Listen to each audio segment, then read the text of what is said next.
Fellas, let's look at some numbers.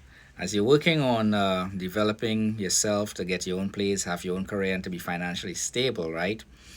To go overseas to find yourself a traditional wife and start a nuclear family, a traditional family with a mother and father is raising the children, and where it's less likely for the woman to just up and leave because she just woke up one day and felt like she didn't want to be with you anymore and take half your stuff. Um, if that you're looking at that, here are some numbers that you need to consider why it's important to do go overseas and find yourself a traditional woman. Um,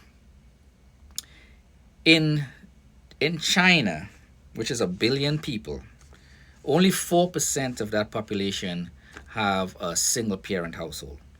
In India, which is also 1 billion people, that is 3%. In the world, it's 7%. In the United States, it's a whopping 23%. And of that 23%, 80% of it are single parents that are women, single mother uh, parents. So America is leading the charge in delinquency on a scale that's unmatched by anywhere else on earth.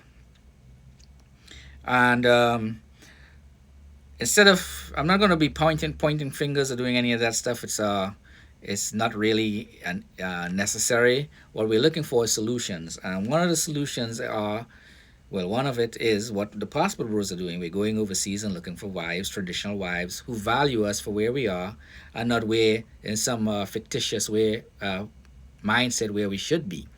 And these women are competing for us. So why not go overseas, find yourself a traditional wife, and keep that in mind? And because in a lot of these cultures, women are raised to be wives and be family oriented, they're less likely to abandon the family just because they feel like it one day. And if you're working remotely and you're living in their country, they have a network already in place that's family oriented.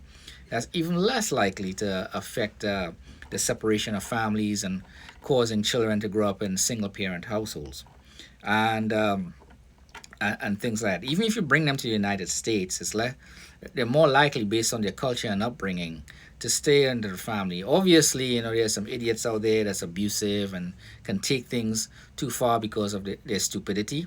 And naturally, I would expect those women to leave for their own safety and their children's safety. But when it comes in general, it shouldn't be an issue, and it's something for y'all to consider. Like, share so other men know they have options. Y'all have a good day.